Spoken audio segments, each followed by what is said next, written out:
Alright, let's break down the essentials of Cross Creek, 1983, a movie that's all about writing, finding your voice, and what happens when you drop everything to move to the middle of nowhere. First off, some quick stats. The film's called Cross Creek, and it came out in 1983. Martin Ritt directed it, and the screenplay's by Deline Young, adapted partly from Marjorie Kinnan Rawlings's real memoir, also titled Cross Creek. So here's the gist. It's set back in 1928 and follows Marjorie Kinnan Rawlings, Mary Steenburgen, who's fed up with her failing writing career and a not-so-happy marriage in New York. She decides to shake things up by moving solo to a rundown orange grove out in the sticks of rural Florida. Yep, in a spot called Cross Creek. She thinks the quiet will spark her writing, but instead she gets wild swamps, weird neighbors, gnarly weather, and all kinds of emotional messiness. Key folks she meets out there include Geechee, Alfre Woodard, a local black woman who becomes her friend, Marsh Turner, Rip Torn, a gruff local guy, and his daughter Ellie, Dana Hill. Through all the struggles and connections, Marjorie finally finds inspiration, which leads her to write her famous novel, The Yearling. There's a big turning point involving an escaped pet deer, some locals getting mad, and Marjorie having to really examine her place in this new world she's stepped into. By the end, she's found a new purpose, both as a writer and as a member of this odd little community. It's worth saying, the movie is loosely based on Rawlings's real life and memoir.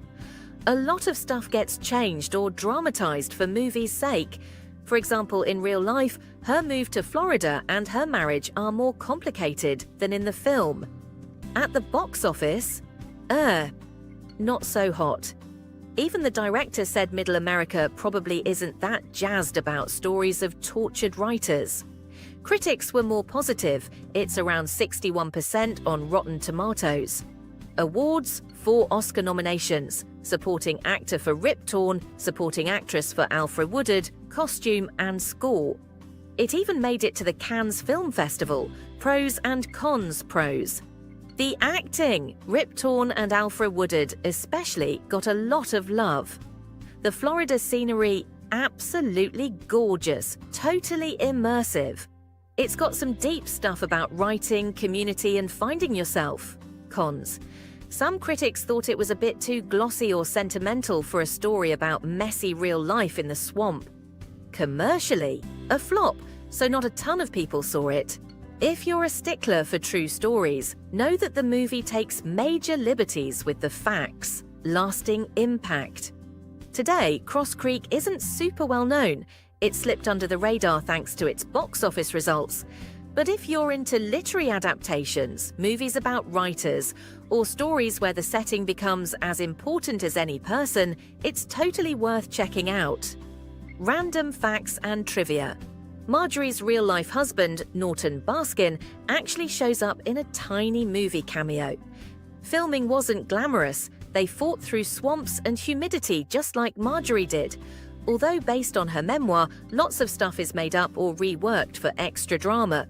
So if you're into films where writers have to fight through bugs, bad weather, and their own doubts to create something timeless, Cross Creek might just be your thing. Give it a watch and see what inspiration you pick up. Hey, have you ever heard of the movie Turkey Shoot? Sometimes it's listed as 1982, other times 1983, depending on where you're looking. But either way, this one's a wild ride. So, quick rundown. It's directed by Brian Trenchard Smith, the main crew, Steve Railsback as Paul Anders, Olivia Hussey as Chris Walters, and Michael Craig playing the big bad camp boss, Charles Thatcher. Oh, and it's all Aussie, filmed right there in Australia.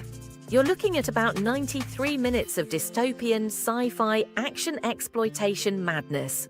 What's the story? Basically, it's set in this totally bleak, near-future society. Imagine the year 1995, but way worse, where social deviants get shipped off to this nasty prison camp called Camp 47, running under Thatcher's iron thumb. The real hook? Once you get there, you're not just stuck with harsh rules. You might end up in the annual Turkey Shoot. That's when guards and their rich buddies literally hunt prisoners for sport. Sounds nuts, right?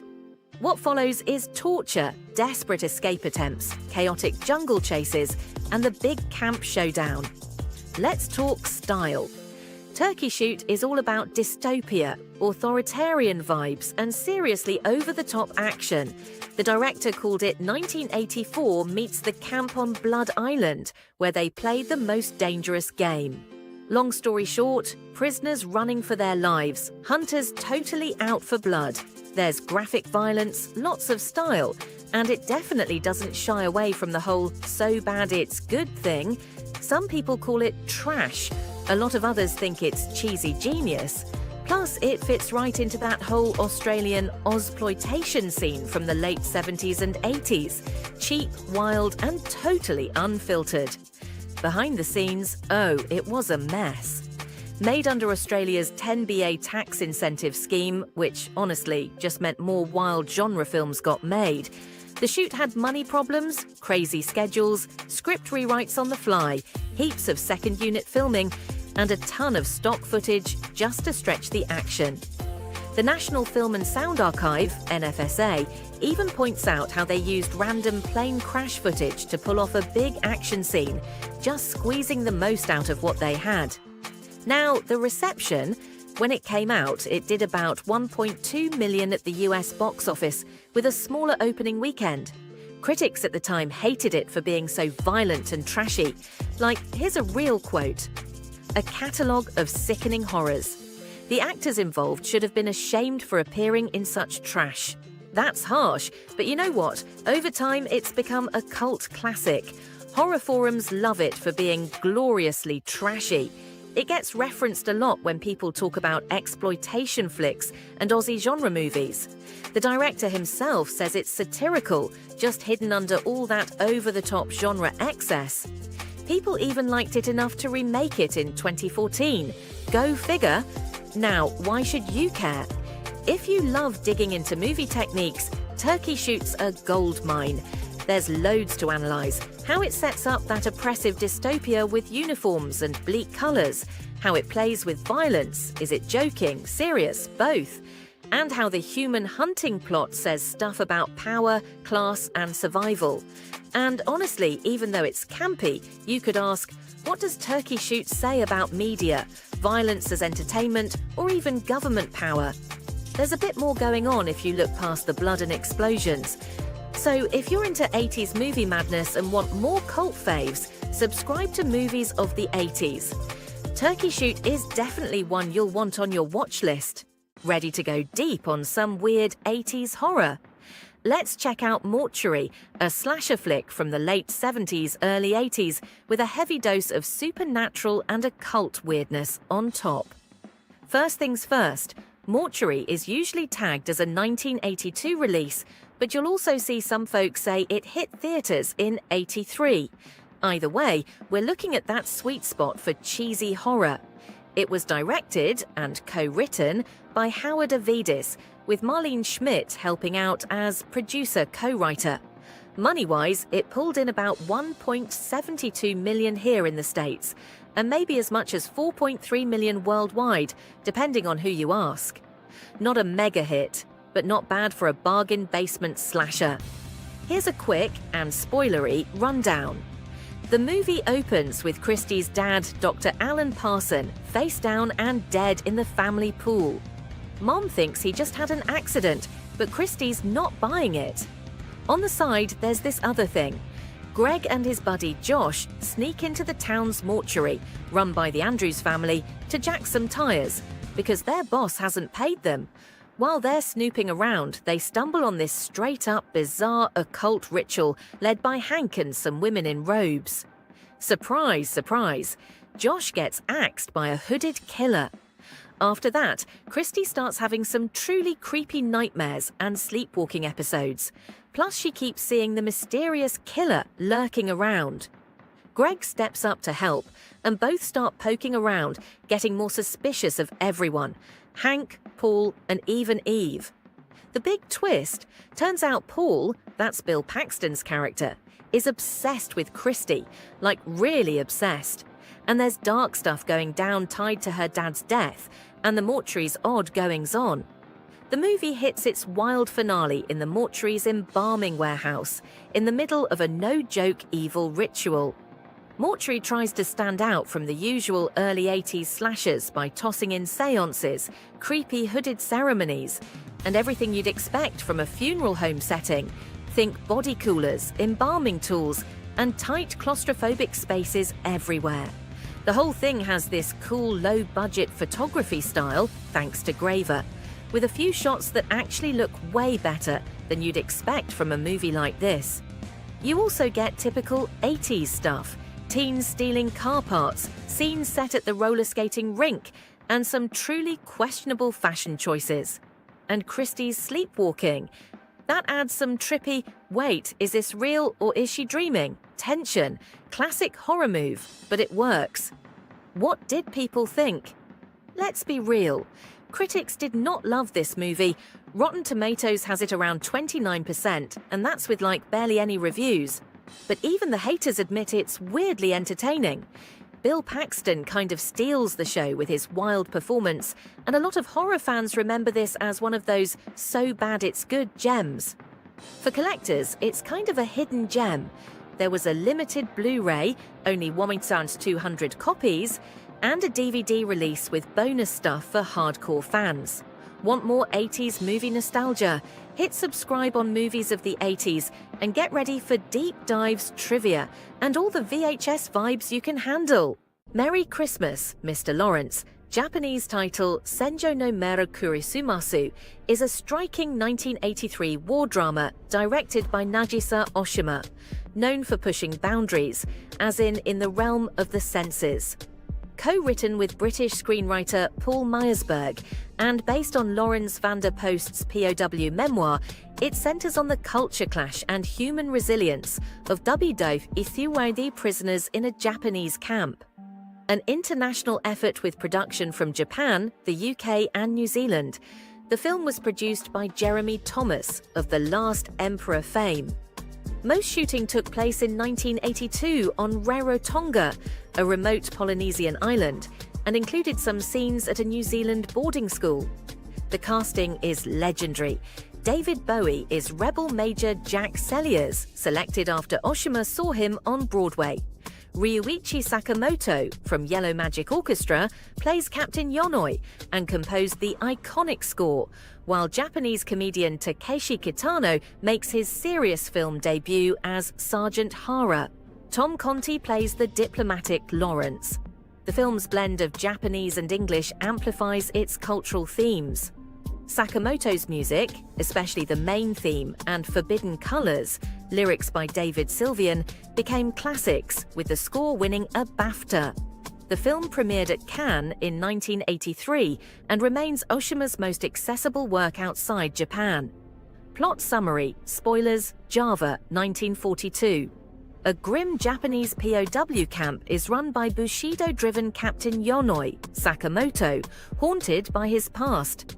Lawrence, Conti, tries to mediate between prisoners and captors, forming a strange respect with Sergeant Hara, Kitano. Major Kelliers, Bowie, mysterious and defiant, arrives and quickly draws Yonoi's obsessive attention. Flashbacks reveal Sellier's guilt over betraying his younger brother, echoing Yonoi's own regrets. Escalating tensions bring hunger strikes, suicide, and near executions. In a pivotal moment, Kelliers kisses Yonoi, breaking his composure. Sellers is buried alive as punishment. In 1946, Lawrence visits Hara awaiting execution. Their farewell, and Hara's final Merry Christmas, Mr. Lawrence, underscores the film's complex, bittersweet empathy. More than a war story, the film explores cultural misunderstanding, guilt, the nature of desire, and the struggle for redemption. Tension between Japanese and British concepts of honor drives conflict. Underlying emotions, particularly Yonoi's fixation on Sellers, are depicted as forbidden longing, focused more on vulnerability than romance. Neither side is glorified. The film's message, "We are all wrong," suggests that in war no one is truly innocent. small acts of kindness become profoundly important in the midst of cruelty. Initial reception was mixed, but often praised the film's depth.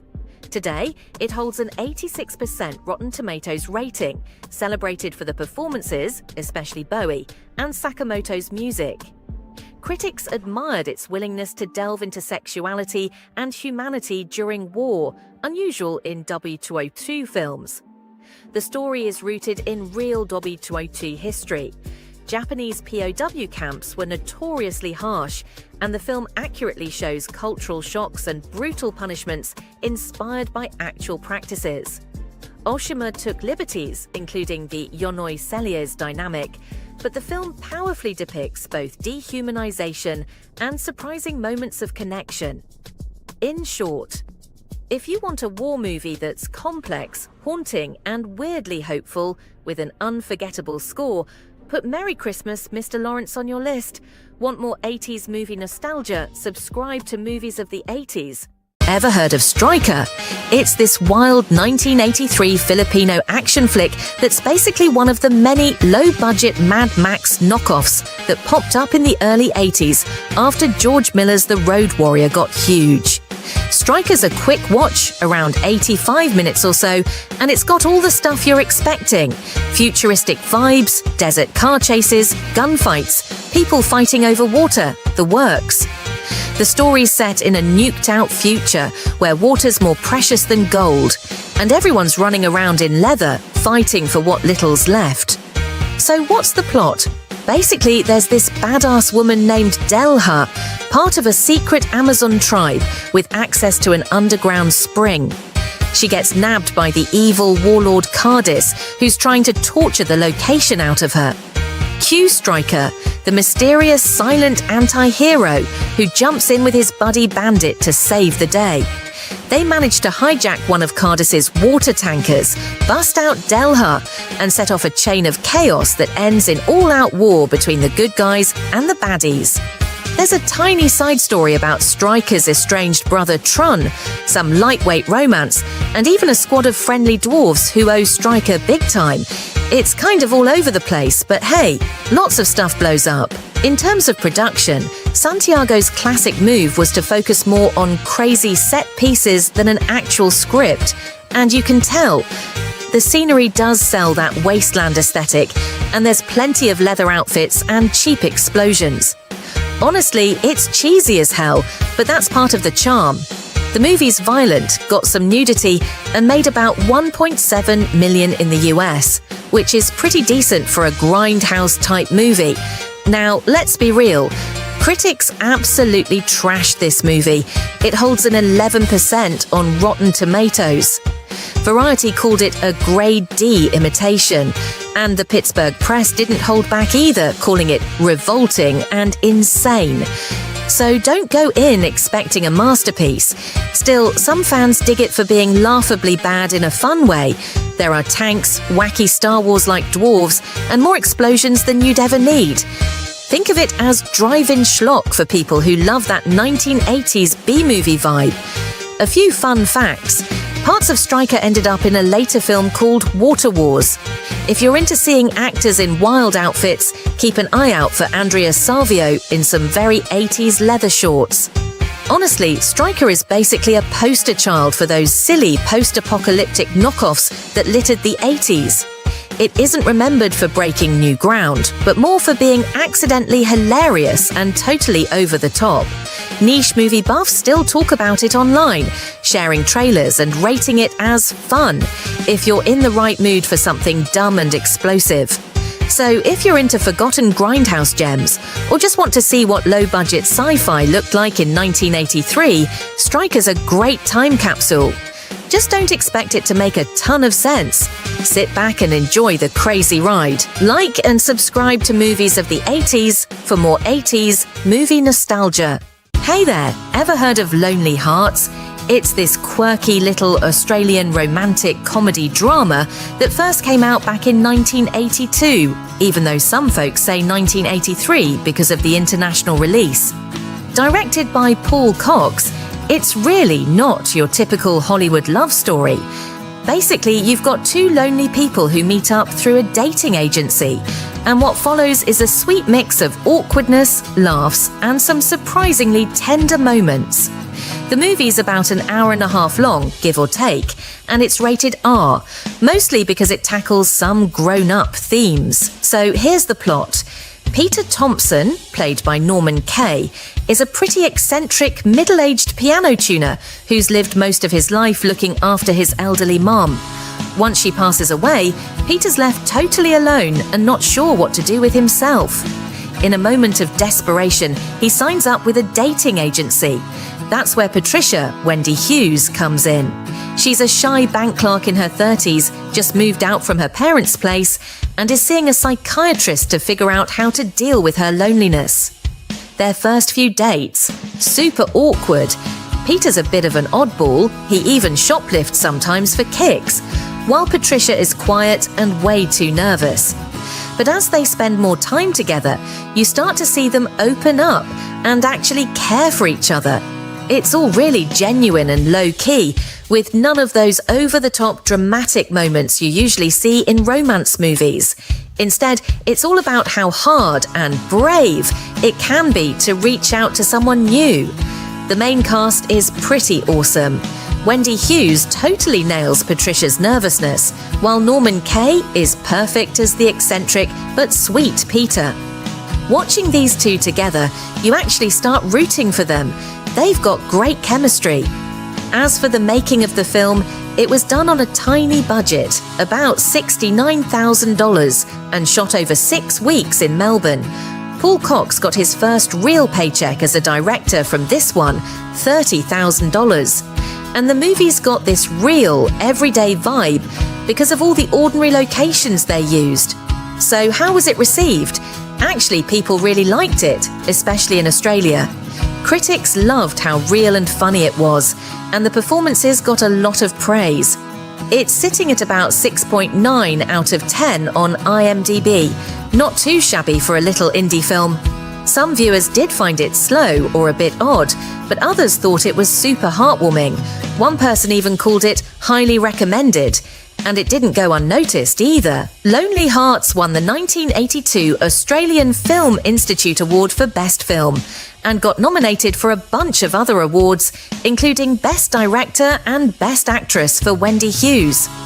Oh, and fun fact, the movie's even been picked for preservation by Australia's National Film and Sound Archive. You can't get Lonely Hearts on Amazon right now, bummer, we know. But if you want to learn more about how the movie was made, just sign up for our Movies of the 80s. Substack, links in the description. Don't forget to subscribe to Movies of the 80s for more awesome 80s movie nostalgia. Let's break down Frightmare, 1983, the weird meta-horror flick that marked Jeffrey Combs's horror debut. Yes, the guy from Reanimator. This movie basically asks, what if your favourite horror star came back from the dead and hunted his biggest fans? So what's the plot? Here's how it goes. Conrad Ragzoff, Ferdy, Maine, used to be a big deal in horror movies, but now he's washed up, stuck doing commercials and brooding over his glory days. Then, boom, he dies, or so everyone thinks, and gets buried in this flashy mausoleum. Cue a group of obsessed film students: Meg, Saint, Stu, Eve, Donna, Oscar, and Bobo. They love Rezgoff so much they borrow his corpse for a wild graveside tribute party. Because when you love a horror star, what says thank you better than Grand Theft Corpse? Obviously, stealing from the dead doesn't end well. Ragzoff comes back. Undead? Vampire? It's a whole thing. Out for supernatural vengeance. Soon the students are getting picked off in crazy ways, tongue ripped out, set on fire, suffocating in toxic vapors, floating coffins, heads chopped off. The works. By the end, the survivors try putting Ragzoff back to rest in his crypt to stop the curse, but the ending leaves things weird and open, making the movie and some fun facts shot around 1981, but the official release didn't really happen until 1983. It was actually called The Horror Star at first. There's a rumor that Christopher Lee was almost cast as Ragzoff. The film even borrowed real horror memorabilia, courtesy of superfan Forrest J. Ackerman. Look for those Easter eggs. Themes, style, and why it's weird. It's kinda meta. A movie about horror fandom, obsessed students, washed-up legends, and how sometimes loving someone turns toxic, literally. Classic horror tropes, stealing bodies, unleashing curses, waking up the dead, all present and accounted for. Goofy set pieces. Ever seen a mausoleum with motion sensors and video messages? How about coffins that float around? Yeah, it's that kind of movie. Part spooky, part camp. Did people like it? On Rotten Tomatoes, it doesn't really impress the critics, sitting at a measly 19%. Aficionados dig it for the bonkers death scenes and horror in jokes. As one Redditor summed up, I kept covering and uncovering my eyes. Vampire named Conrad, levitating the coffin and sealed it up. It's out there on VHS, OG Vestron video, and if you're looking for it now, you can find it on DVD Blu-ray from Vinegar Syndrome. The good, the bad, and the ugly, what works. Some truly wild, memorable death scenes, floating coffins, fire traps, you name it. The whole fans stealing their idol's corpse idea is nuts, in a fun way.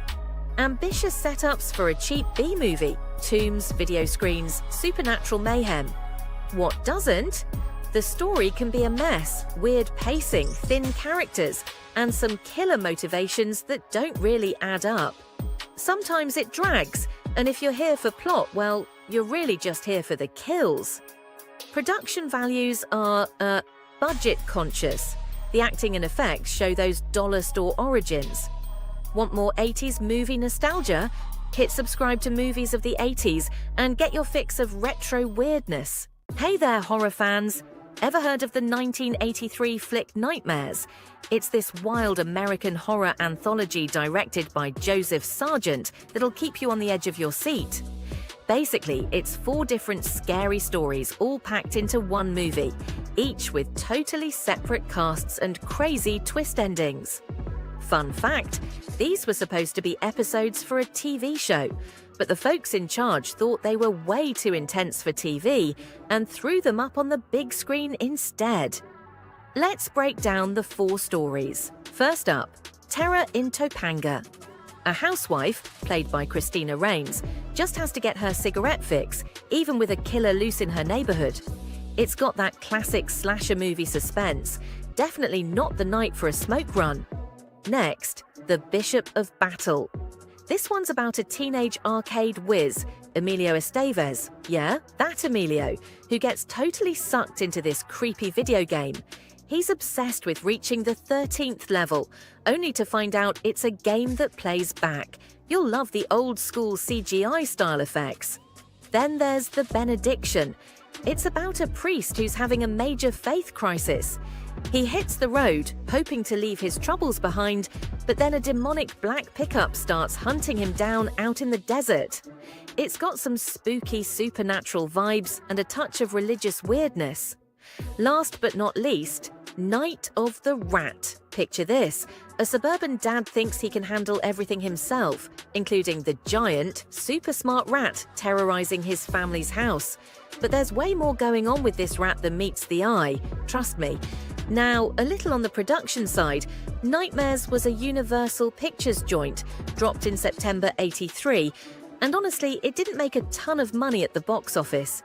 It's rated R, so definitely not for the kids, and had a pretty modest budget. Critics weren't loving it at first, but over time it built up a bit of a cult following, especially for the Bishop of Battle part. Gamers love this one. Some fun trivia. One of the first roles for both Emilio Estevez and Moon Unit Zappa and that giant rat? All old school puppetry, pretty awesome. Wondering where you can watch Nightmares these days? You can sometimes catch it streaming free on places like Tubi, Pluto TV, or Shout Factory TV. If you're a collector, grab the Blu-ray from Scream Factory. It's loaded with extra goodies. Or just rent or buy it digitally on Amazon Prime Video or Vudu. Totally in the mood for more 80s movie nostalgia. Make sure to hit subscribe on Movies of the 80s for even more throwback gems. Ready to get spooked? Check out Nightmares and keep the lights on.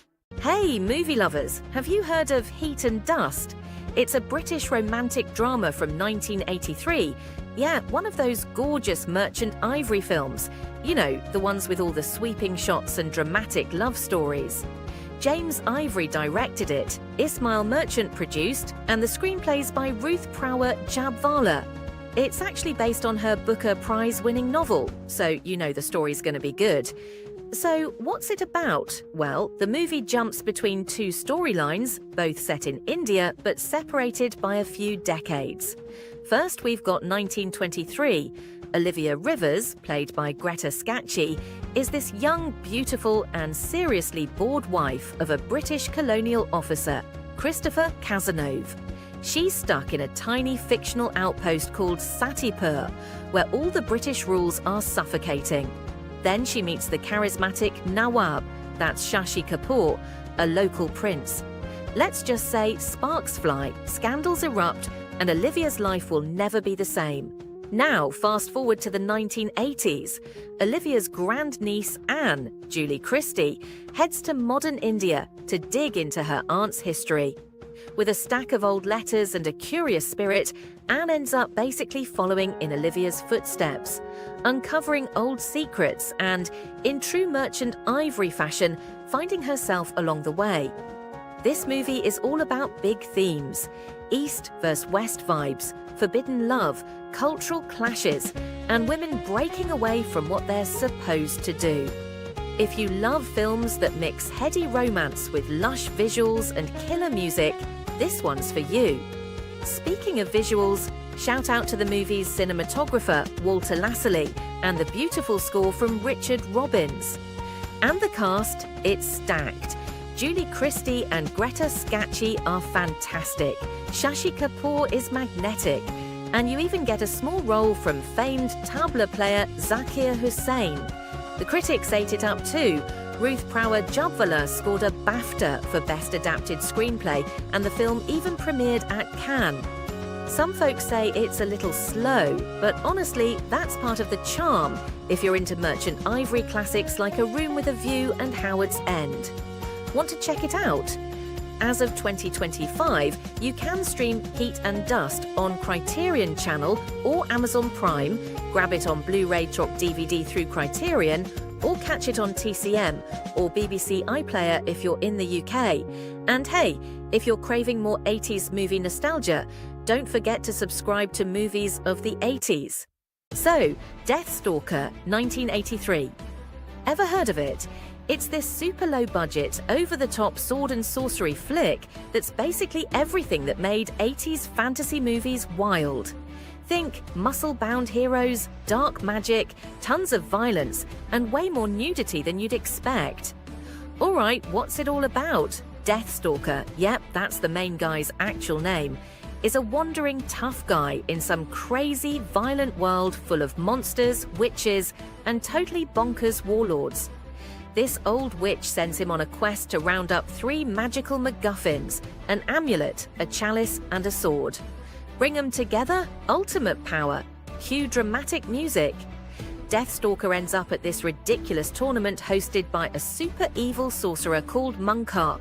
There's a ton of fighting, weird creatures, and other warriors, including Princess Kodil, the eye candy, and Kyra, a legit badass. Everything builds up to a big, cheesy showdown for the magic loot. And, surprise, the fate of the realm. How did this insanity get made? Roger Corman, who was basically the low-budget movie king, flew the whole project to Argentina because it was dirt cheap and looked exotic. They filmed in wild places with local crews, reused whatever costumes they could find, and just made it work.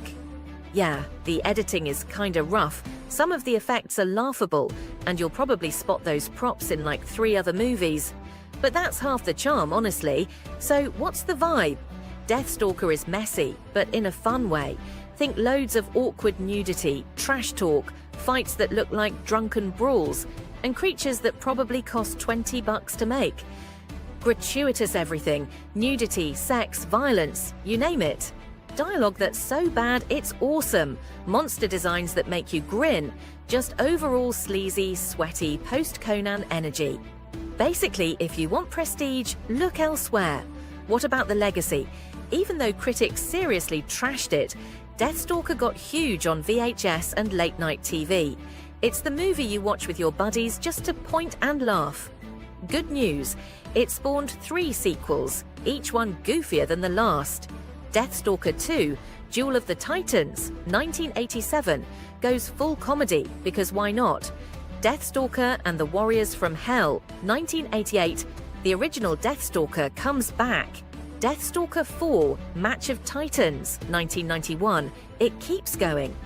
Lena Clarkson, the warrior lady, ended up doing a bunch more Corman stuff, notably Barbarian Queen, with just as much sword, skin and sass.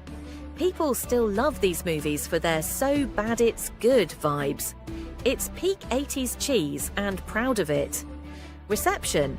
Well, critics back in the day thought it was junk, plot made no sense, and it was shamelessly trashy. But genre fans have given it a second life. Fun facts for you.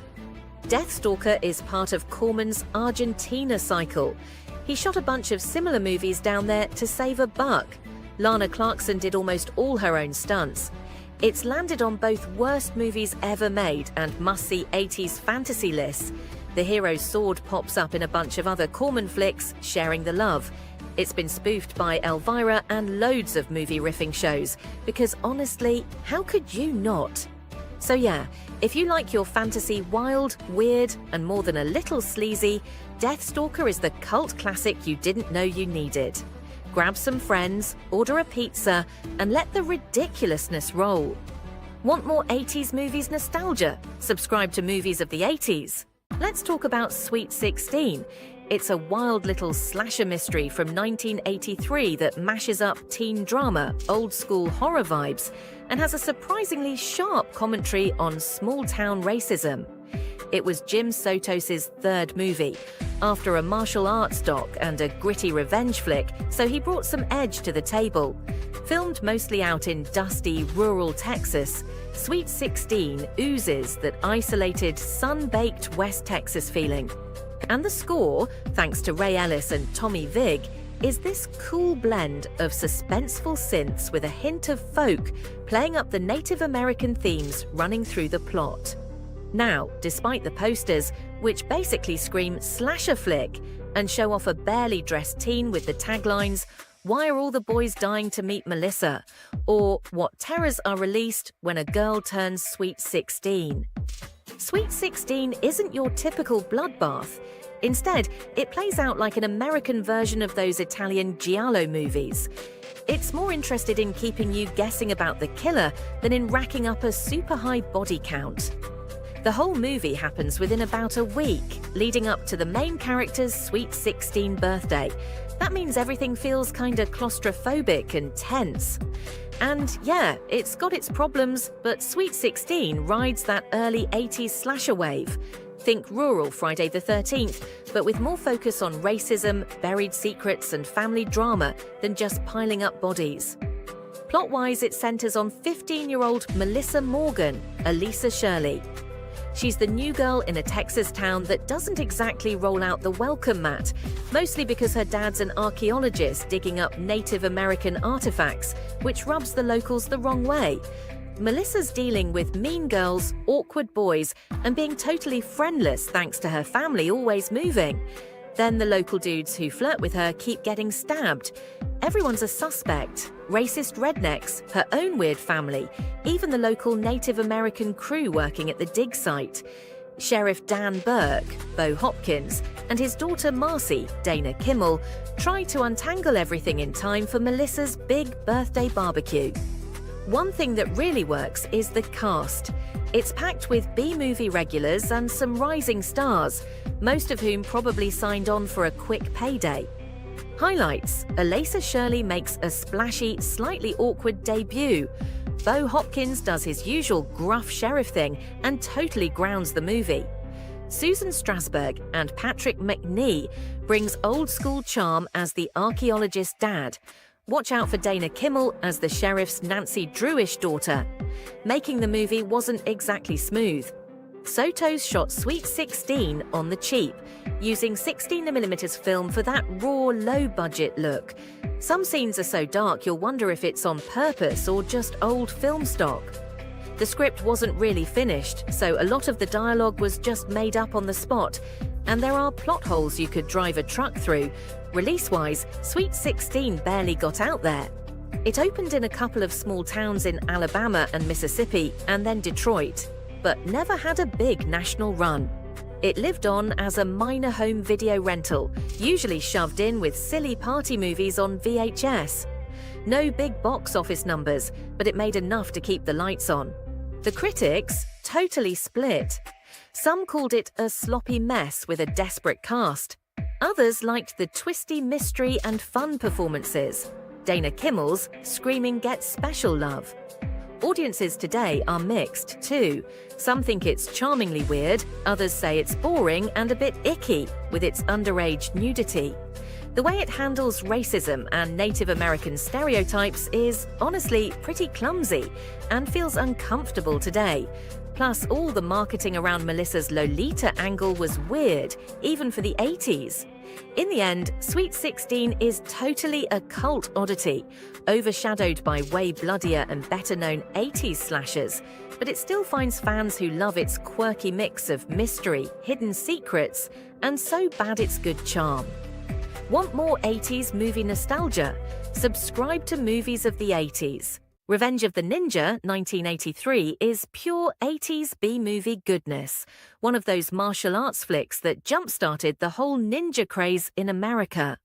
Directed by Sam Furstenberg and brought to you by the notorious Cannon Films, it's technically the second chapter in their not-very-connected ninja trilogy. This movie is non-stop mayhem.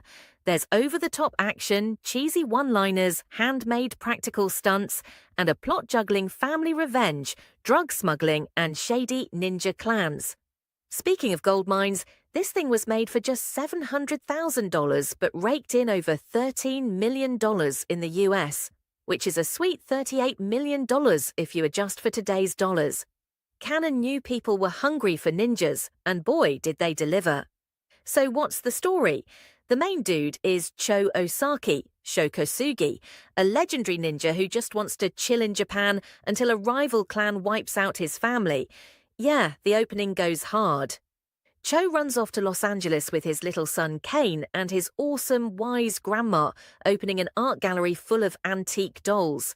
His business partner Braden, Arthur Roberts, all smile and sleaze, and Kathy, Ashley Ferrari, help keep things running. Until, plot twist, those dolls are being used to sneak heroin into the country. Suddenly, Cho can't run from his ninja past. Time for insane rooftop battles, betrayals, and showdowns with black-clad assassins who mix old-school ninja tricks with mobster stuff from the 80s. For fans of slasher tropes and gangster flicks, it's all in here. But let's be real. You're here for the wild fight scenes and the bananas, fire-filled ending. As for the cast, Shokosugi is the show. This guy's like a ninja John Wick, super stoic, actually does his own stunts, and swings swords around like he was born with them. Fun fact, his real-life son, little Kane Kosugi, plays his son in the movie, and their scenes together actually tug at the heartstrings, but still pretty corny in the best way. Backup comes from karate champ Keith Vitale, playing Dave Hatcher, the tough cop who helps Cho take down the baddies.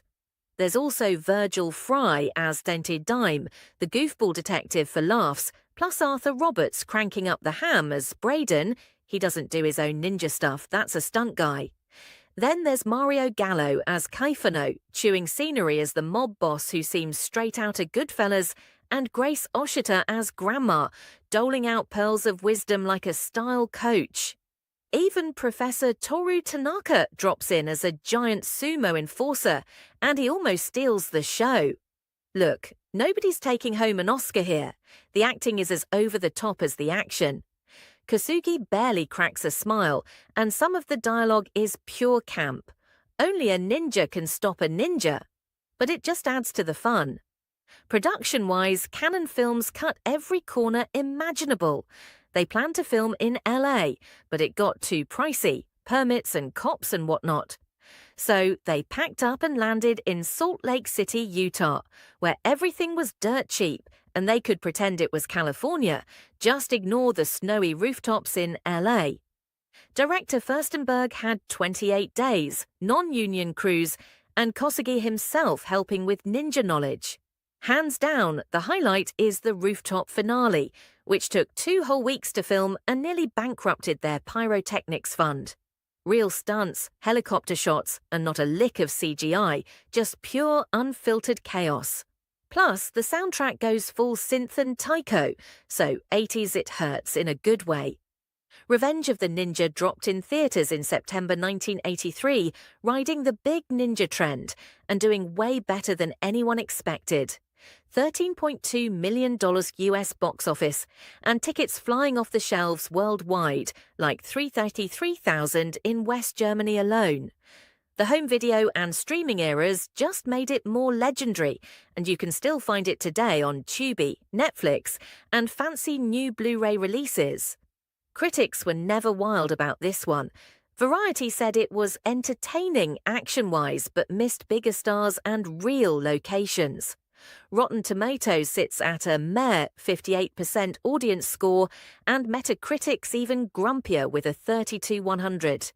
Some bemoan the ridiculous plot, heroin smuggled in dolls really, and the evil white ninja versus a good Japanese hero thing hasn't aged well. Still, nostalgia freaks can't get enough. The stunts, the costumes, the crazy gore. Basically, if you love ninja flicks, this is a must-watch. If you don't, it's at least a hilarious night in. Bottom line, grab your friends, plenty of drinks, and get ready to riff. Revenge of the Ninja is the perfect blend of bonkers action and retro cheese. Want more 80s movie nostalgia? Subscribe to Movies of the 80s. Strange Invaders is this wild sci-fi flick from 1983 that basically riffs on those old-school alien invasion movies your parents might have watched in the 50s. Think rubber masks, glowing orbs, and lots of paranoid townsfolk, but with a wink and a nudge. There's definitely some satire and nostalgia mixed in. Michael Laughlin directed it. He also co-wrote it. And Paul Le Mat stars as a totally skeptical professor who stumbles into a big alien conspiracy in this weird little Midwestern town that somehow got stuck in a time warp. The movie's only about an hour and a half. Came out in September '83 from Orion Pictures. Even though it was made on what Hollywood would call a shoestring budget, $5.5 million. Here's the deal though. It basically flopped at the box office. Made just $1.4 million.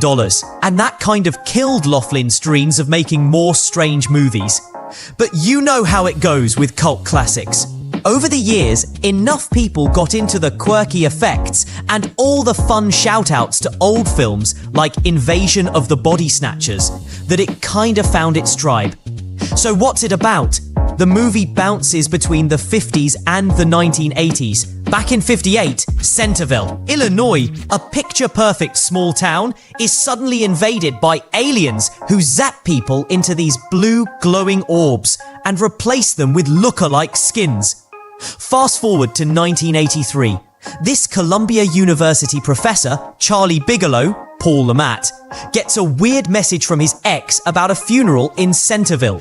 He shows up, and the place is just wrong. Super old-fashioned. The residents are acting like robots, and no one seems to admit they even know the Newmans. Charlie teams up with Betty, Nancy Allen, this gutsy tabloid reporter who once managed to snag a blurry photo of an alien. Together, they discover a government cover-up run by this icy lady called Mrs. Benjamin, Louise Fletcher, doing her best bureaucratic villain. Cue the exploring of abandoned farms, uncovering hidden motherships, and learning that Charlie's ex is actually part alien, and their daughter Elizabeth might be next. It all comes to a head with the classic escape scene. Aliens start revealing their true forms. People who'd been turned into orbs come back to life, and the family runs off to Who knows what future? Bonus, the dog makes it too. The cast is totally a mix. Some are classic B-movie staples, like Kenneth Tobey or June Lockhart, while others went on to bigger things. You even get the weird treat of Louise Fletcher channeling her One Flew Over the Cuckoo's Nest vibes. Laughlin wanted the whole thing to look and feel kinda cheesy in a deliberate way, like you're watching a drive-in movie, but mix that old style with practical effects. He wanted to tap into that post-World War II suspicion that aliens could be lurking anywhere, but make it a little tongue-in-cheek. So how did people react? Critics were kind of split. Some dug the way it played with old movie tropes. Others thought it was too uneven and a bit of a mess. It didn't do well in theatres. But today, people fire it up on Tubi or Plex, it streams for free, and you'll see a bunch of comments online about how creepy it is, or that it's a perfect slice of retro B-movie fun. Bottom line, no, it's not high art, but if you're into aliens, weird small towns, or just love a movie that doesn't take itself too seriously, you should check out the trailer. It's like stepping back into a different, stranger era of sci-fi. Want more 80s movie nostalgia? Subscribe to Movies of the 80s. Hey, let's talk about Eddie and the Cruisers, a 1983 flick that's basically rock and roll nostalgia, mystery, and some old school Jersey attitude wrapped together. This movie's from director Martin Davidson, the guy behind The Lords of Flatbush. But what really sets this one apart is how it takes P.F. Kloog's original 1980 novel and spins it into a kind of Citizen Kane for the garage band crowd. The budget was like 5 or 6 million tops. It's just over an hour and a half, and it's got that family-friendly PG tag. Funny thing, when it first hit theatres, nobody really cared. Then, bam! HBO, home video, and an amazing soundtrack turned it into a cult classic. The story? It flips back and forth between the early 60s and now, which means the 1980s. You get Eddie Wilson, Michael Paré, your classic brooding, misunderstood frontman who leads a scrappy bar band called the Cruisers. We're talking Jersey Shore gigs, a bunch of local nobodies making good. Eddie brings on a new keyboard guy, Frank Wordman Ridgway, Tom Berenger, even though their manager Doc Robbins, Joe Pantoliano, isn't happy. Along for the ride, Sal Amato on bass, Kenny Hopkins on drums, saxman Wendell and Eddie's girlfriend Joanne, she sings back up. Their debut album, Tender Years, blows up. But things get weird fast. Their big follow-up is artsy and poetic, too much for the record label. Next thing you know, Eddie's car goes over a bridge, the tapes disappear, and Eddie supposedly bites it. Except, of course, no body is found. Flash forward 20 years. TV reporter Maggie Foley, Ellen Barkin, looking for that breakout role, comes sniffing around when Tender Years gets re-released, and the old band's suddenly hot again. She checks in on the former Cruisers, now living way less glamorous lives. Sal's just in a cover band, Frank's a teacher, Doc DJs at weddings, Joanne's doing choreography, and Kenny's working at a bar. The sax guy, sadly, OD'd back in the day. Maggie stirs up old memories, and yeah, some drama, chasing down what really happened to Eddie and those lost tapes. There are some pretty wild reveals, not spoiling, but the big emotional punch is this ache of what if? Like, what if Eddie really did just walk away from it all? In the end, you see this older, bearded dude, yeah, it's Eddie, watching their story on TV, smiling, and then just disappearing into the night. Rock and roll forever, baby. What really makes the movie land are the performances. Michael Paré brings legit Springsteen vibes. Believe it or not, he was flipping burgers before this. Tom Berenger's Frank is the sensitive centre of the group. And of course, Joe Pantoliano as Doc is the hustler manager every band seems to have. Ellen Barkin's great as Maggie, even though she said she just needed rent money. The actors didn't even play instruments before filming, except Sal, who learned bass for real. But after weeks of rehearsals, and with some advice from Southside Johnny, they somehow pull it off. As for the music, that's what made the film a legend after the fact. John Cafferty and the Beaver Brown Band got tapped to do a couple of songs, but ended up writing the whole score. It nails that Jersey Shore sound. The album totally tanked on release, but when HBO started airing the film, suddenly everyone wanted the soundtrack.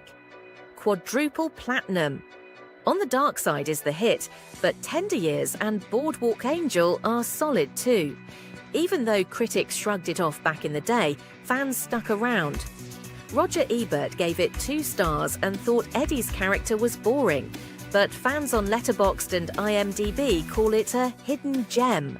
Today, you can stream it on sites like Plex, and folks on Reddit are still debating if it's so bad it's good. Every so often, people start pitching modern remakes. Imagine Lady Gaga and Youngblood as Jersey rockers. But honestly, part of the charm is how 80s it all is. Oh, and there's a sequel, Eddie and the Cruisers 2, Eddie Lives, where Eddie's in Canada under a fake name. It's a mess. Davidson skipped directing, and you can probably just skip watching it too. Seriously, the first one ends on the perfect note.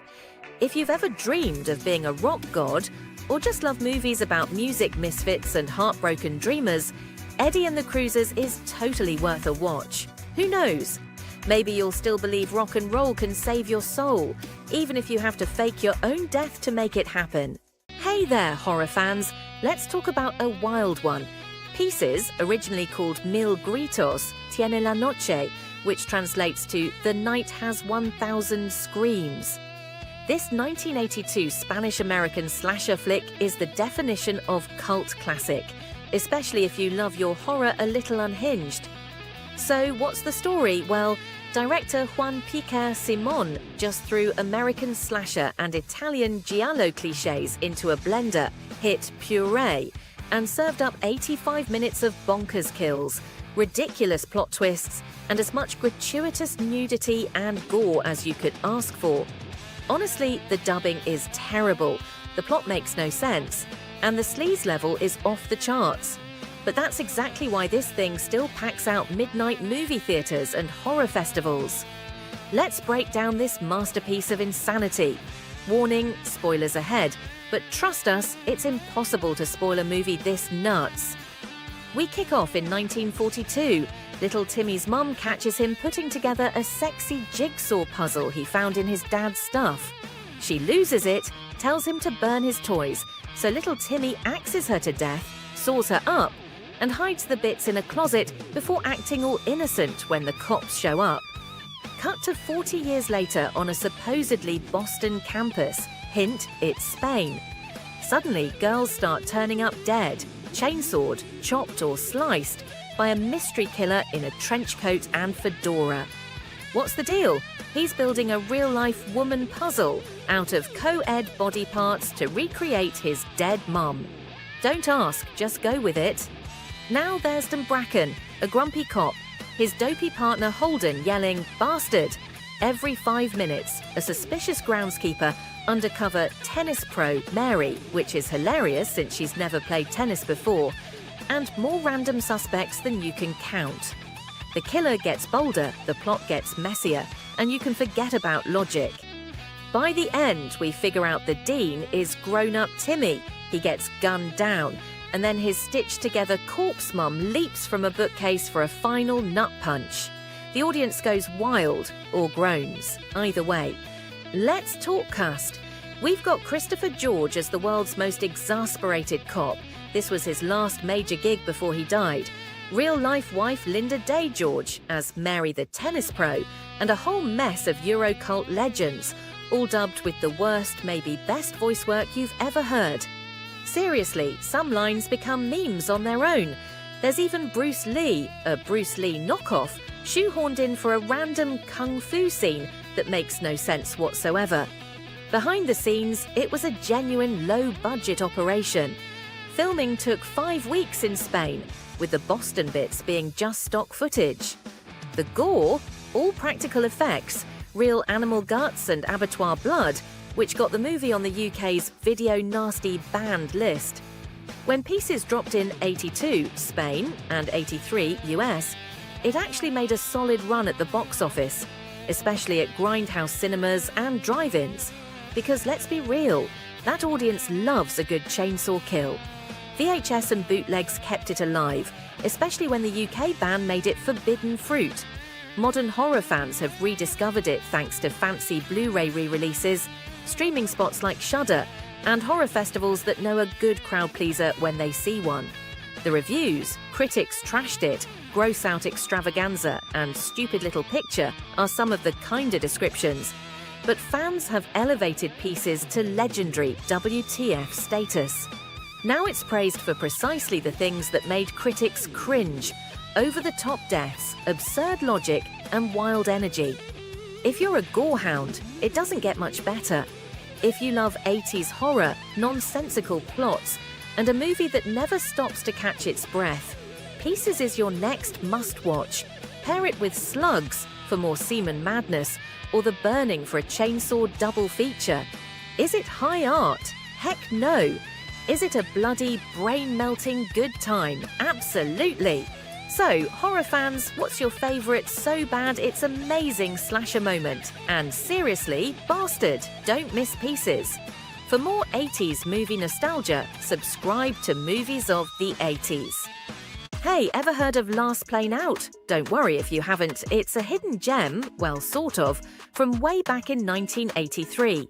This action thriller throws you right into the mess of the Nicaraguan Revolution, mixing together romance, reporting, and a whole lot of political drama. It's actually based, real loosely, on the true story of Jack Cox, a journalist who covered the fall of Nicaraguan dictator Somoza to the Sandinistas in '79. Jack even co-produced the film, sprinkling in his own wild newsroom stories. Last Plane Out dropped on September 23rd, 1983, thanks to Cannon Films. Spoiler, it tanked at the box office and kind of disappeared. You can totally tell it was made on a shoestring budget. They shot most of it in some Florida jungle gardens and just pretended it was Nicaragua. If you squint, it kinda works. The script is from Ernest Tidyman, the guy who wrote The French Connection. And the movie hops between action, thriller, drama, and war. So what's the story? Picture this. 1979, the capital of Nicaragua, as the old dictator Somoza's regime is crashing down. Jack Cox, the main guy and an American war reporter, has gotten a little too comfortable living the good life and cozying up to the corrupt higher-ups. He thinks he's there for just another boring assignment, mixing work with chain smoking and old flings, but things get real fast. Jack runs into Lauren, played by Mary Crosby, who's a fancy socialite also mixed up with the Somoza crowd. Then the rebels start bombing everything, Somoza's government starts to crumble, and suddenly Jack's being mistaken for a CIA spy by the revolutionaries. Enter Isabella, a passionate Sandinista fighter played by Julie Carmen. She captures Jack, things get heated in every sense, and sure enough, romance blooms right in the middle of the chaos.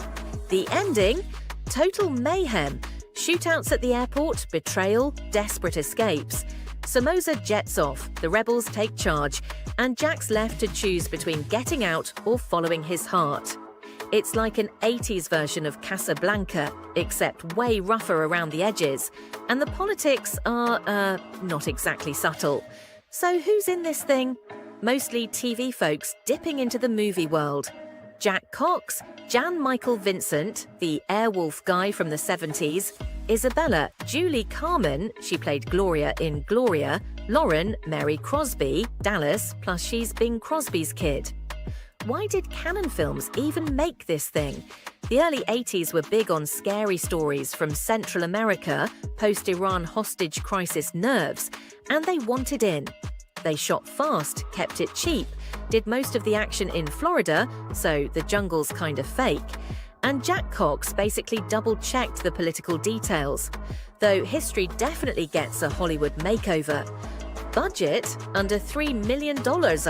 Profits? Basically none. Most folks caught it at drive-ins or flipped past it on TV late at night. Interesting side note, Some people actually got super into Nicaraguan history because of this film, which honestly was probably not what the producers had in mind. So how did people react? Mostly, critics trashed it. Variety called it a tepid drama that fails to ignite, and folks mocked the bland romance and cringy politics. Roger Ebert didn't even bother reviewing it. Still, if you absolutely love cheesy B-movie action and miss the days when Jan Michael Vincent was cool, then you might get a kick out of it. There was a brief blip of nostalgia in 2023 when the trailer showed up on YouTube, but don't expect to find any fancy remastered editions. As for legacy, not much. This one's more like trivia than a classic. Want more 80s movie nostalgia? Subscribe to Movies of the 80s. Remember The Big Chill, 1983? It's a funny but serious movie, what people call a dramedy, directed by Lawrence Kasdan. Basically, it's about a bunch of college buddies from the wild 1960s who all get back together after years apart. Only it's for a pretty sad reason. Their friend Alex has died. They meet up at this scenic vacation house in South Carolina for his funeral, and over the weekend, they start really talking and realizing just how much life has changed since their idealistic college days. The cast absolutely rocks.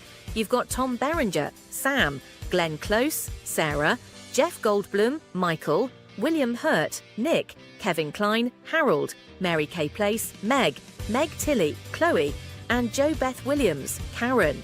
Don Galloway also pops in as Karen's husband, Richard. These characters are all in their 30s, dealing with grown-up stuff like midlife crises, messy love lives, and the baggage that comes from losing touch with old dreams. There's a whole lot going on. Meg wants a baby, Nick is struggling with drugs, and Sarah is dealing with the fallout from her fling with Alex. The magic is in their banter, smart, funny, sometimes brutally honest. They laugh, fight, and reminisce, and all the while, you've got these killer 60s tunes setting the scene. Think I Heard It Through the Grapevine, and You Can't Always Get What You Want. The soundtrack is basically another star of the movie and plays right from the characters' record players. So what's the big deal about this film? It digs into some heavy themes: getting older, losing your ideals, how friendships change or don't. For a lot of boomers, it felt painfully real. How did we end up so conventional? But it's not all gloom. The movie knows how to have fun, like the famous group dish dancing scene to Ain't Too Proud to Beg. A little behind the scenes, Kasdan co-wrote the script with Barbara Benedek, even drawing inspiration from his own life and films like Return of the Secaucus, Casti E7. They filmed on location in Beaufort, South Carolina. The house even became a local landmark thanks to the movie. It cost $8 million to make and made back over $56 million. Pretty good, right? Critics loved it for the sharp scripts and awesome acting, though some thought the characters were a little too self-involved. It was up for 3 Oscars: Best Picture, Best Supporting Actress for Glenn Close, and Best Original Screenplay. On Rotten Tomatoes, it's sitting pretty at 81%, and IMDb gives it a solid 7.1. Pop culture-wise, The Big Chill set the stage for a bunch of later reunion movies and TV shows, like 30-something. The term Big Chill even became a catchphrase for feeling disconnected. The soundtrack went platinum, and there were even plans for a sequel, but Kasdan never went for it. A few weird facts: you never actually see Alex's face. Kevin Costner played him, but his scenes got cut. Kasdan wanted the focus to stay on the friends left behind. Their college in the film, University of Michigan, where Kasdan actually studied. And to make sure the cast clicked, they all lived together while filming. Fans are still talking about The Big Chill online. You'll see people sharing love for the soundtrack and quoting lines like, "There is no other life," from Harold. Roger 80s movie nostalgia. Subscribe to Movies of the 80s and keep the memories coming. Hey there, movie lovers! If you're in the mood for a comedy that's totally off the rails, you've got to check out Going Berserk. This 1983 flick is basically like if a bunch of SCTV sketches crashed into each other, stuffed with over-the-top slapstick, wild cult jokes, and goofy send-ups of everything from politics to B-movies. The director, David Steinberg, teams up with Dana Olsen to write this one, and honestly, it's got a vibe like someone let an improv group make a movie on a dare. Oh, and did we mention it stars a super young John Candy? This is one of his first big lead roles, and even when the jokes don't totally land, Candy's just so likable you can't help but root for him. The plot? Well, calling it a plot might be generous. Candy plays John Bourguignon, a lovable loser who drives a limo and dreams of being a drummer. He's about to marry Nancy, who's way out of his league and happens to be the prim and proper daughter of Congressman Ed Reese. Ed? He's got his eye on the White House and isn't thrilled about John joining the family. Meanwhile, Ed's on a crusade against creepy cults, which, surprise, are actually plotting to take him down. And then there's Sal, John's sleazy movie producer buddy, Eugene Levy, being peak Eugene Levy, trying to turn the wedding into his next big payday. From there, things just get bonkers. John winds up in a jail brawl at a male strip club, goes on the run handcuffed to a convict, played by a pre-Ghostbusters Ernie Hudson, ticks off a biker gang, and gets brainwashed by some fitness-obsessed cult weirdos. At one point, he's hypnotized into trying to assassinate his own father-in-law, but the brainwashing just makes him act like a huge jerk at engagement parties. Awkward. It all builds up to a totally nuts wedding scene where everything sort of works out. If you're here for the cast, you won't be disappointed. Besides Candy and Levy, you've got Joe Flaherty bringing dry SCTV humour as John's limo co-pilot, Ali Mills as the forever exasperated bride-to-be, Pat Hingle chewing the scenery as the uptight blowhard dad, and Richard Libertini doing a killer job as the cult leader. The cameos and sidekicks are a who's who of vintage comedy, and everyone brings their weirdest energy. But let's keep it real. Going Berserk is more like a series of comedy bits than a regular movie. A lot of the gags are random, the sets are kind of cheap, and the whole thing feels like someone filmed a fever dream from the early 80s, neon aerobics outfits included. How did it do? Well, not great. It barely made a dent at the box office, and most critics dumped on it for being all over the place and kind of immature. On Rotten Tomatoes, it lingers at a sad 33% audience score, and most reviews agree that John Candy's the best thing about it, sometimes the only good thing. But hey, if you're an SCTV diehard, a John Candy completist, or just want to see some true 80s weirdness with your friends, it's actually pretty fun in a so bad it's good kind of way. Honestly, this one's become a total deep-cut cult classic. Want to see some kung fu spoofs, awkward rap intros, and one of the silliest weddings you'll ever watch? Stream Going Berserk on Amazon Prime Video, Plex, or Apple TV and let the comedy chaos unfold. Why not go a little berserk yourself tonight? Ever stumble across a movie that's way under the radar but sticks with you? That's Beyond the Limit for you. A moody British drama thriller with a big scoop of political intrigue, messy romance, and all the moral grey zones you could want. Set during Argentina's dirty war, but actually filmed in Mexico for safety drama reasons, this one's got everything. Steamy love triangles, botched revolution plots, and folks just trying to keep their heads and their morals above water. In the UK, they called it the Honorary Consul, but someone in the States figured Beyond the Limit sounded more like thriller. John Mackenzie, the guy behind The Long Good Friday, directed it, and the whole thing is based on a 1973 Graham Greene novel. The vibes, gritty, humid and tense, with a bit of that old-school 1980s drama flair. Plot-wise, you've got Dr. Eduardo Pla, Richard Gere, a young doc with one foot in Argentina and the other in England, coming back home after years away. He's a bit lost, a bit idealistic, and soon gets tangled up with everyone in town. A deadly but charismatic police chief, Bob Hoskins, old friends who turned revolutionary, and Clara Elpidia Carrillo. the young, gorgeous wife of the town's washed-up British consul, Charlie Fortnum, Michael Caine. Pla and Clara have a secret thing going, which creates all kinds of tension. And guess what? The rebels botch a kidnapping. They want the American ambassador but end up with the half-drunk, not-so-important Fortnum instead. Pla's caught in the middle, playing go-between for the revolutionaries, the cops, and his lover. There's betrayal, torture, moral choices no one wants to make, and a final act that's honestly the best part of the movie. Roger Ebert even said so, even if he didn't love the rest. The cast is a wild mashup. Gere broods while Caine absolutely owns the screen as the down-and-out consul. Hoskins does the charming, ruthless thing perfectly, and Carrillo is sultry even when the world's falling apart around her. Toss in a revolutionary priest and a handful of international character actors, and you've got a weirdly compelling mix. On release, Beyond the Limit didn't exactly light up the charts, just under $10 million, with lots of competition and maybe too much gloom for your average Saturday night crowd, but it stuck around as a hidden gem for fans of Green, Caine, or just that gritty 80s vibe.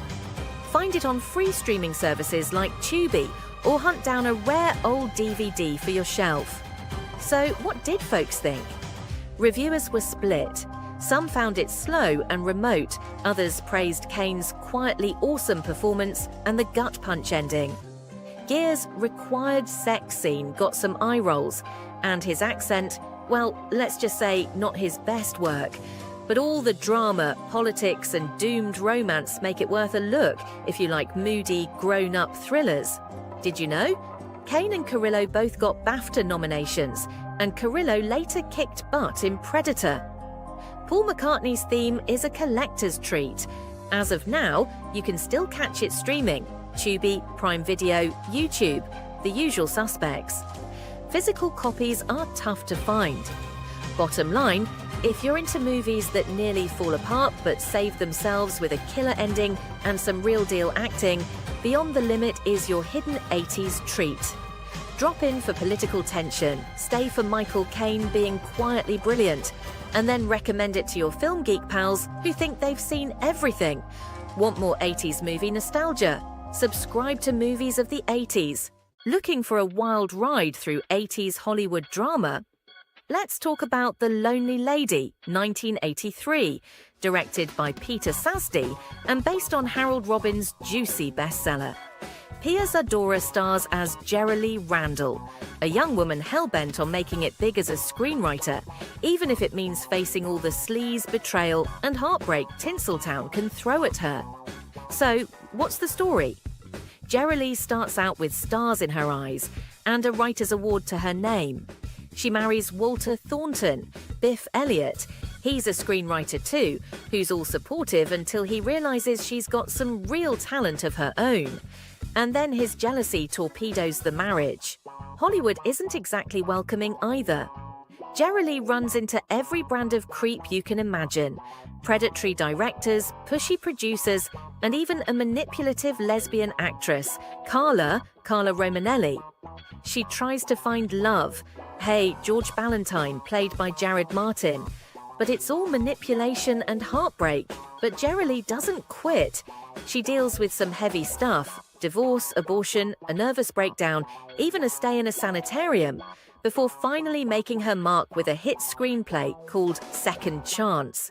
At a big awards show, instead of letting Hollywood take a bow, she calls out its nonsense and storms out. Mic drop. Now, let's get into the behind-the-scenes drama. The book was a massive, salacious hit, but the movie toned things down a notch, sorta. Casting Pia Zadora raised a lot of eyebrows, mostly because her husband, Meshulam Riklis, was bankrolling the movie. People said it was a vanity project. It was shot mostly in Italy to save on cash, with a few scenes in LA for that real Hollywood flavor. The budget was tight, just $5 million, and it definitely shows in some of the scenes. As for the music, you get Donna Summer's The Way You Do It, and Zadora herself belting out My Heart's on Fire, because why not try to launch a singing career while you're at it? How did critics take it? Ouch. Roger Ebert called it not even good trash, and it sits at a solid 0% on Rotten Tomatoes. Most reviewers couldn't get enough of the clunky dialogue and overblown acting. It tanked at the box office, pulling in less than $1.2 million, but not all was lost. The Lonely Lady swept the Razzies, nabbing Worst Actress, Zadora, and Worst Original Song. These days, it's celebrated as a so bad it's good classic. As for what it's trying to say, on the surface it wants to critique Hollywood's sleazy, power-hungry vibe, but it often slips into pure sensationalism, especially with scenes like that infamous garden hose moment. Still, it's a snapshot of 80s melodrama, with all the awkwardness and earnestness that makes stuff from this era so much fun. Pia Zadora's performance is weirdly fascinating, and you can't take your eyes off her, even if you kinda want to. The Lonely Lady didn't set out to be a cult classic, but that's exactly what it became. It's a favourite for bad movie marathons and anyone who loves over-the-top 80s vibes. The movie more or less sank Zadora's acting career, but she bounced back as a singer and has totally embraced her campy reputation since. You want to watch it? As of 2025, you can stream The Lonely Lady on sites like Tubi or Amazon Prime, or snag a DVD Blu-ray from niche outlets like Shout Factory. And if you want to laugh, hunt down clips from the movie, especially the garden hose scene, on YouTube or X. Love 80s movie nostalgia? Hit subscribe for more fun deep dives with movies of the 80s. Hey movie fans, ever heard of Brainstorm? It's this wild sci-fi flick from 1983, directed by Douglas Trumbull, the same guy who worked on the mind-blowing visuals for 2001, A Space Odyssey and Blade Runner. This one stars Christopher Walken, Natalie Wood, Louise Fletcher, and Cliff Robertson, and the plot's all about this crazy invention that lets you record and play back actual thoughts and feelings straight from someone's brain. So, here's the deal. There's this team of scientists led by Dr. Michael Brace, that's Walken, and Dr. Lillian Reynolds, Fletcher. And they've come up with something called the Brainstorm machine. This thing can let you literally experience what someone else did. Their sights, sounds, emotions, everything. At first, it seems like this could totally change entertainment or education. But pretty soon, the military gets nosy and wants it for their own stuff, like interrogation or, well, controlling people. And you know that's never a good sign. Naturally, things get complicated fast. Michael's wife Karen, played by Natalie Wood, gets involved to help fine-tune the technology, while Lillian starts worrying about where all this is going. Then the government steps in, and stuff gets dark, like they end up recording the experience of dying. The big climax, Michael trying to get his hands on a forbidden tape that's supposed to reveal something massive, while he's barely holding on to reality himself. It's intense. Now, a bit about how they pulled all this off behind the scenes. Douglas Trumbull was all about giving people a total visual trip to match all the brain-melting sci-fi ideas. He used these super high-res cameras, Super Panavision 70 for the film nerds, to separate the brain tape scenes from ordinary reality. It looks wild. As for the cast, you've got Christopher Walken nailing the role of the tortured genius, Natalie Wood as Karen, who tried to add a human touch to the tech. Sadly, she actually passed away during production, which meant some scenes weren't finished and had to be pieced together afterwards. Louise Fletcher is the moral compass, and Cliff Robertson plays the corporate guy, keeping an eye on everything. The music? James Horner did the score, and if you like eerie, emotional soundtracks, this one definitely fits the bill. Now, despite costing about $15 million to make, Brainstorm didn't exactly break the bank at the box office. It only pulled in about $10 million in the US. Natalie Wood's tragic death really messed with promotion and distribution, so it flew under the radar for a lot of people at the time. Brainstorm isn't just about cool tech gadgets, though. It digs into deep stuff, like, should there be limits on sharing our private experiences? What happens when big institutions get their hands on tech like this? And on top of all that, there's a storyline about Michael and Karen trying to patch things up, which runs parallel to all the bigger ideas about ethics and privacy. Get this, Brainstorm was way ahead of its time. This was before anyone had heard of VR headsets or movies like The Matrix or Inception. Some folks say the plot drags at first, or that the ending feels rushed, probably because of all the production drama. But sci-fi fans really dig the ideas and special effects. When it finally hit theaters, critics were split. Some loved the visuals and the sci-fi concepts, but others thought the story was too twisty or just didn't click emotionally. Roger Ebert gave it 2 out of 4 stars, calling it intriguing but frustrating. Despite all that, Brainstorm has picked up a cult following over the years, especially among sci-fi buffs. If this kind of retro sci-fi is your thing, hit that subscribe button on Movies of the 80s for even more blasts from the past. Don't miss out.